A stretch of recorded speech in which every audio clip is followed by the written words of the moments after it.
Bonjour à tous et bienvenue dans Sublime. Ici, on raconte l'intime. Des histoires où parfois la vie nous abîme et où finalement on la sublime. On transforme les chocs en chemin et les failles en lendemain. Pas de vérité unique, pas de discours magique, juste des récits authentiques. Parfois c'est un geste, un art, un voyage ou un sport qui redonne l'élan et qui rallume l'instant. Ici, pas de leçons toutes prêtes, juste des témoignages honnêtes. Dans cette série spéciale, je vous emmène sur la Via Francigena, un pèlerinage qui traverse l'Italie de Rome à Brindisi. Mon défi, marcher chaque jour, aller à la rencontre des autres et transformer ces instants en récits. Pour raconter cette aventure, j'ai choisi un personnage, Méline. Elle est un peu comme moi et aussi un peu inventée. Elle est joyeuse, curieuse et parfois sarcastique. Et c'est à travers ses yeux que vous découvrirez ce chemin. Un épisode par jour, comme un carnet de voyage vivant, fait de petites rencontres et de grandes réflexions. Et de tout ce que la route voudra bien nous offrir. Laissez-moi vous raconter comment s'est terminée ma journée d'hier. En gros, j'avais convenu avec un père, je ne sais lequel, Don Martino, je crois, que je devais revenir le voir le soir, à 21h, il m'a dit. Il m'a dit que je pourrais dormir dans l'église, que ce serait pas le grand confort, mais bon, qu'il me trouverait un canapé pour dormir dessus. Et je m'en contentais. J'avoue que j'étais fatiguée de ma journée, j'avais vraiment beaucoup marché, j'étais un peu à la fin de l'étape, il y a une grande montée. C'était en plein soleil et c'est vrai qu'après environ 6-7 heures de marche, j'étais un petit peu au bout de mes réserves quoi. Du coup là, je me dis bon, OK, il était à peu près 15 heures. Donc je me suis dit il y a un magnifique lac juste en bas. Je vais pouvoir aller me poser. En plus, j'ai vu qu'il y avait des gens qui se baignaient dans le lac. Donc je me dis je vais pouvoir aller me baigner un petit peu dans le lac, me poser autour et puis ensuite je remonterai pour aller me coucher vers 21h. Ça faisait un peu tard, moi j'aurais aimé qu'il m'ouvre avant, mais bon. Enfin voilà, je me dirige vers le lac. J'ai un peu du mal à trouver un endroit pour me poser parce que, comme je vous l'ai dit tout à l'heure, il y avait que des plages privées. Je me pose sur le lac, etc. Et puis après je commence à avoir un peu froid parce que je suis en t-shirt et un petit short. Donc je décide de remonter, trouver quelque chose à manger et puis je m'assois sur un banc et j'attends. J'attends pendant bien 2 heures. À ce moment-là, j'ai plus trop de batterie dans mon téléphone, donc j'essaie de l'économiser. Donc je regarde juste les gens passer et j'attends. Je me dis, là je suis vraiment fatiguée, j'ai mal partout. À ce moment-là, j'ai très mal au dos, j'ai mal aux pieds, dans les jambes. Je me dis, allez, vivement que je puisse me coucher quoi, j'ai juste envie de dormir, je suis très fatiguée. Et puis, à 21h, les cloches sonnent de l'église. Et donc, je me dirige vers la porte du père en question. Et je sais plus si je vous avais parlé de Don Antonio, qui c'était à la base le monsieur qui m'avait dit que je pouvais essayer de venir et voilà, qui pouvait m'aider. Je l'ai pas revu après. Donc, je sonne à cette porte. Et là, un monsieur un peu avec une carrure un peu imposante ouvre la porte et me regarde et me dit « Toi ». Non. Et il me fait un geste de la main pour me dire « Dégage, on veut pas de toi ici ». Donc là, je regarde, je me dis « Mais qu'est-ce que c'est que cette histoire ?» Et dans ma tête, je me dis « Mais il est 21h, comment je vais faire ? J'ai plus moyen de... » Tout à l'heure, à 15h, j'aurais pu trouver une autre solution, mais là, j'ai plus moyen de trouver des solutions. Tout le monde est rentré dormir. On est un dimanche soir, il y a plus de bus pour aller nulle part. Et là, je me retrouve désemparée et donc j'essaie de comprendre. Je dis je comprends pas. Excusez-moi, j'ai même pas pu sortir un mot. Qu'est-ce que j'aurais pu dire qui l'aurait offensé ou... Et en fait, il me parle très très mal. Et d'un coup, il me dit non, vraiment, on veut pas de toi ici, dégage. Et puis presque, il me crache dessus quoi. Il me chip et là, j'ai plus les mots. Je le regarde et en fait je regarde mon téléphone parce que je me dis bon va falloir que je trouve une autre solution parce qu'il m'a claqué la porte au nez et je vous assure la scène elle est lunaire. Et je m'effondre parce qu'en fait je regarde mon téléphone et il s'éteint, plus de batterie nulle part. Je suis toute seule comme ça, je sais plus quoi faire. En fait je suis tellement fatiguée, j'avoue que c'est un peu honteux de raconter mais je me suis effondrée en pleurs. Là j'étais vraiment sans solution, je me suis dit mais comment je vais faire ? En plus, ici personne me comprend, personne parle anglais, c'est compliqué quoi. Et là il y a un autre homme qui ouvre la porte et c'est Don Martino, celui avec qui j'avais parlé l'après-midi. Et je dis je suis désolée, je comprends pas pourquoi en anglais. En fait il comprend pas bien l'anglais donc bon il me regarde et Donc je dis, s'il vous plaît, enfin, je me retrouve à lui demander de m'aider. Je me trouve dans une situation vraiment très inconfortable. Alors là, il part au téléphone, il appelle quelqu'un. Et moi, je me retrouve comme ça, à attendre, à me dire, bon, bah, où est-ce que je vais bien pouvoir dormir? Je regarde autour de moi, je me dis, bon, je vais me retrouver à dormir par terre. Est-ce que je vais vraiment dormir par terre devant l'église qui me refuse? Et puis il y a Don Antonio qui ressort de son appartement là. Il a le démon dans les yeux, les gars, je vous assure. Il me regarde avec un regard et il me dit oui. Il me dit dans un anglais approximatif. Il me dit déjà apprends l'italien et après on verra. Et je me dis mais qu'est-ce qu'il a ce monsieur? Je comprends pas. Je comprends pas ce qui se passe. Je l'ai jamais vu de ma vie. Et il arrive et il m'envoie de la haine comme ça, alors que c'est un monsieur de l'église. Enfin, je comprends pas. Et puis Don Martino, il m'accompagne jusqu'à une dame qui parle français. Alors déjà là, c'est un soulagement parce que enfin, je vais pouvoir communiquer avec quelqu'un qui me comprend. C'est vrai que la barrière de la langue, des fois, on se dit pas, mais purée, c'est difficile quoi. Et donc là, j'essaie de lui expliquer, mais en fait, je vous ai dit, je me suis effondrée. Là, ça ne s'arrêtait plus. J'avais plus la force de rien. Je pleurais. J'aurais pu éteindre tous les incendies de la région. Et du coup, j'essaie de lui expliquer et elle comprend pas. Elle me dit, mais écoute, je te ramène à la gare, tu prends un train et tu vas à Rome. Et je me dis, mais qu'est-ce que je vais foutre à Rome? Enfin, j'ai pas non plus de logement à Rome. Mais bon, déjà, à Rome, c'est un peu mieux. Après, le problème, c'est que j'avais plus de batterie. C'est vrai qu'aujourd'hui, sans téléphone, on est bloqué. Enfin, je me suis dit, je vais me retrouver à la gare à Rome. Sans batterie, ça va pas être mieux, quoi. Et donc, moi, je dis rien, je dis ok, parce que... Mais elle voit ma détresse. Je suis en larmes, j'arrive même pas à m'exprimer. Et elle me dit, mais qu'est-ce que tu fais là? T'as pas des parents, t'as pas de la famille, pourquoi t'es toute seule ici? Et là, je me dis, mais elle comprendra jamais. Elle peut pas comprendre qu'est-ce que je fais là, parce que cette dame-là, elle fait pas ce genre de choses et elle comprend pas. Et même moi, à ce moment-là, je sais plus qu'est-ce que je fais là, je me demande. Enfin, voilà. Et puis finalement, elle me regarde un peu plus, je la vois me dévisager. Et elle me dit, mais t'es magnifique. Et je me dis, mais quel est le rapport avec la situation? En plus, là, je suis au bout du rouleau. Je suis transpirante, j'ai froid, j'ai chaud. Je pleure toutes les larmes de mon corps. Je suis pas sûre que ce soit vraiment le terme adapté. Et alors, elle me dit, écoute, viens avec moi. J'ai un hôtel. Allez, pour une nuit, viens avec moi. Et du coup, je comprends pas trop ce qui se passe. Elle prend mon sac, elle le met dans sa voiture, elle m'ouvre la porte, je rentre, je me dis oulala, mais que se passe-t-il si ça se trouve, je me retrouvais embarquée en fait dans un truc qu'on sait pas trop. C'est un peu bizarre. Et puis dans la voiture, moi, je pleure encore. Je vous ai dit, ça ne s'arrête plus. Je pleure, je n'arrive plus à m'arrêter. C'est presque gênant. Enfin, c'est gênant déjà depuis un moment. Et donc dans la voiture, elle me parle et puis j'essaie de lui répondre et elle me dit mais est-ce que tu fais des études? Je pense qu'elle m'a pensé beaucoup plus jeune que ce que je ne suis. Et donc je lui explique que non, que j'ai fini, que je travaille, que je suis kiné, que je travaille à l'hôpital. Et quand elle entend que je travaille à l'hôpital, elle me donne un regard dans le rétroviseur, très différent encore. Vous voyez, j'ai senti plusieurs modifications de comportement. Quand elle a dit que j'étais jolie, tout d'un coup ça a changé son comportement.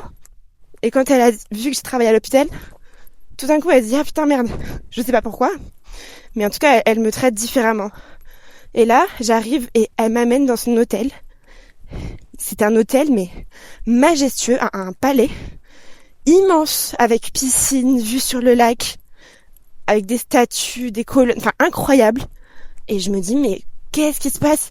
Et là, je comprends plus, j'ai décroché. Je m'attendais à dormir dehors devant une église, dans un sac de couchage en ayant froid. Et là, j'ai plus les mots. J'avais déjà plus les mots avant. Là, j'ai même plus les jambes, j'ai plus rien. Et donc, elle m'amène là et elle me dit, mais t'as mangé quelque chose et tout. Et moi, j'ai mangé, en fait. Et elle m'amène dans une salle de restaurant digne des salles de bal du XVIIIe siècle. Et elle me sert à manger. Et là, il y a les serveurs qui viennent, qui me proposent plein de choses.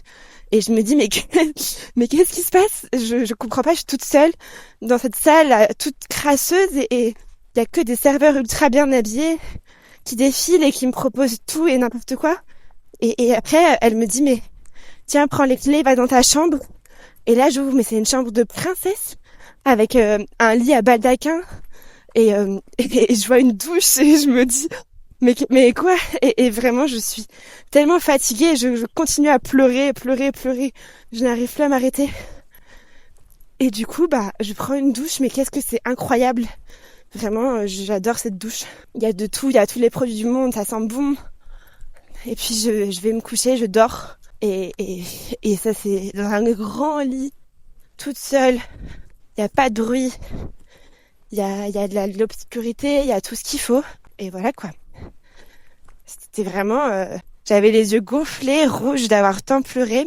Mais j'étais enfin, enfin bien. Voilà, c'est comme ça que s'est terminée ma journée d'hier. Et puis ce matin, je me réveille un peu plus tard que prévu. Mais en même temps, je crois que là, j'avais besoin de dormir.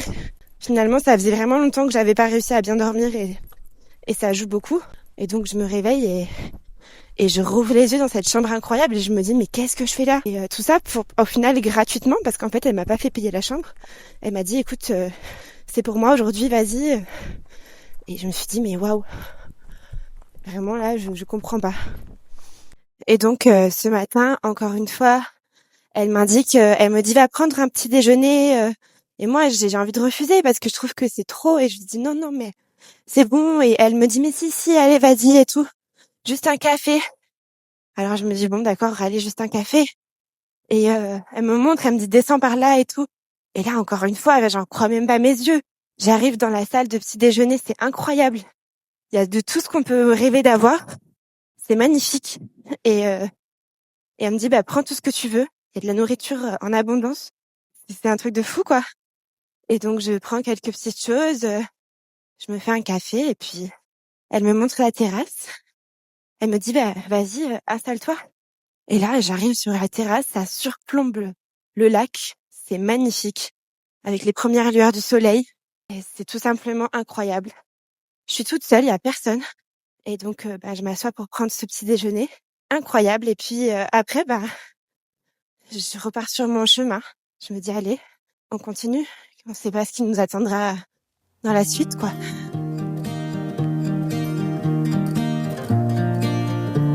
Là, je marche.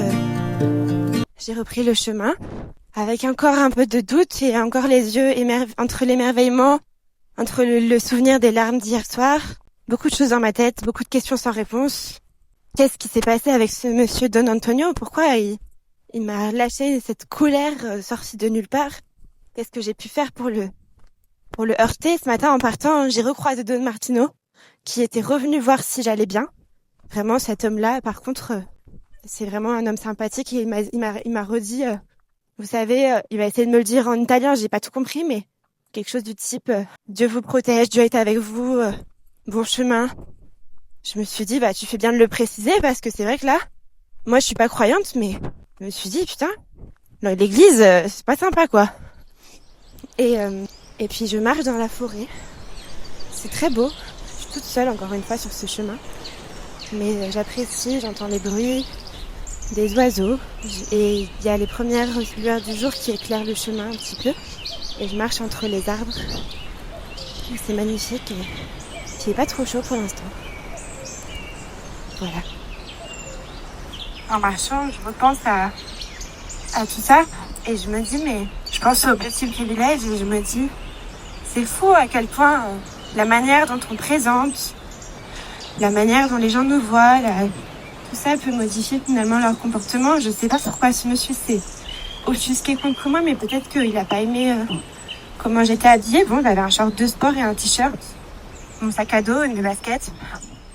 Donc je sais pas, mais peut-être qu'il a pas apprécié que je parle pas italien.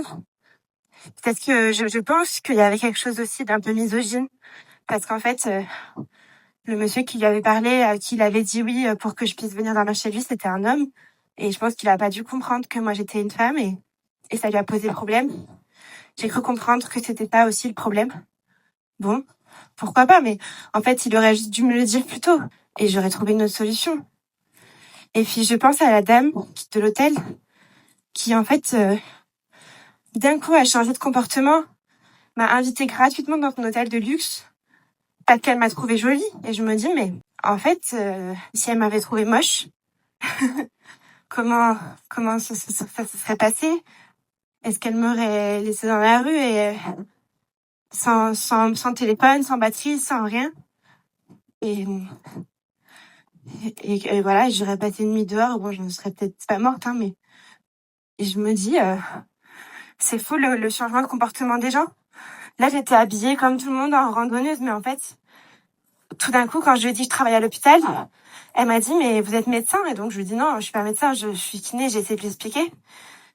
Et mais tout d'un coup, pour elle, ça a complètement changé son regard. J'imagine que elle doit peut-être connaître quelqu'un qui est malade et elle doit avoir plus de respect pour l'hôpital. Mais en fait, je me dis, si je m'étais présentée directement comme soignante, ça aurait peut-être complètement changé l'histoire depuis le début. C'est fou comment les gens se comportent différemment. Et au final, ils sont humains, mais plus ou moins en fonction de qui est en face d'eux. Pourtant, c'est la même personne avec les mêmes intentions, mais en fonction de comment je suis habillée et quel est mon statut social et est-ce que voilà, elle m'a demandé, la dame avant de m'inviter dans son hôtel, elle m'a demandé si j'avais des papiers, et donc je pense que ça fait la différence. Alors c'est sûr que je peux le comprendre quelque part, mais au final, je suis la même personne. Si j'avais dit que j'étais vendeuse dans un supermarché, je pense qu'elle m'aurait peut-être regardé différemment. Ça dit pas grand-chose de la personne que je suis et de mon histoire et de la valeur que j'ai au final. Donc ouais, je sais pas, c'est intéressant. Quelques heures plus tard, j'arrive au niveau de ma ville-étape, Velletri. C'est une ville assez industrialisée. Et là, sur le bord du chemin, il y a un city, un terrain de foot, où il y a des enfants qui jouent au foot. Et en fait, la balle sort du terrain et arrive droit sur moi. Donc, du coup, je l'arrête avec mon pied. Au même moment, un des enfants tombe par terre et je sais pas, il a voulu courir très vite pour récupérer le ballon. Il est tombé et il s'est fait un bobo au genou. Il s'est blessé sur le genou. Et en fait, ces enfants-là, ils avaient quoi, une dizaine d'années, je pense, à peu près 10 ans. Il n'y avait pas de parents avec eux, ils étaient tout seuls en train de jouer au foot. Alors le petit, il tombe, il pleure. Et donc, moi, je me retrouve avec le ballon de ces enfants, donc je leur rends leur ballon. Il pleure, donc je vais le voir, je le laisse pas tout seul par terre. Évidemment, je parle toujours pas italien, donc bon, ça change pas. Mais c'est vrai qu'avec les enfants, c'est plus facile. Parce que même si on parle pas la même langue, on se comprend. Du coup, j'essaie de le consoler, de lui dire que c'est pas grave et tout. Et je lui refais la passe pour qu'il joue avec moi, quoi. Pour qu'il arrête de pleurer. Et là, il rentre dans le truc et tout, il arrête de pleurer, il se lève et puis il joue, il me fait la passe. On se fait la passe. Donc là, je commence à jouer au foot. Je pose mon sac. Et là, il y a tous les autres petits qui viennent jouer au foot aussi. Tout le monde joue au foot. Et là, je sens qu'il y a un enjeu qui s'est mis en place sans que j'ai compris ce qui se passait, vous voyez. Il y a 2 équipes qui se sont formées en 2-2. Le match a repris. Je suis dedans. Je ne comprends rien. Et donc, c'est super drôle parce que là, je sens qu'il y a une certaine tension, il faut que ça marche. Je sais même pas dans quelle équipe je suis et où est-ce que je dois marquer. Et moi, je sais juste que je joue avec le petit que j'ai consolé. Et donc, c'est très drôle. On joue. Moi, j'avoue, je triche un peu. J'ai l'avantage, je suis quand même plus grande que tout le monde. Et finalement, le petit en question, à un moment donné, je vous assure, je lui fais la passe et hop, il marque le but. Et là, ouais, tout le monde est content. J'ai pas compris si on a gagné ou pas, mais on a marqué un but et c'était super. Et donc là, tout le monde était content, bravo. Bon, ceux qui ont perdu, ils étaient pas contents, mais moi, c'est pas grave, mon équipe a gagné, donc j'étais ravie. Mais c'est fou comme quoi ce petit moment, ça m'a refait ma journée, quoi, vous voyez. C'était vraiment super mignon. Et donc après, le petit, il est venu me voir et il m'a checké. J'étais là, et ouais, on a gagné. Et puis après, je suis partie. Hein.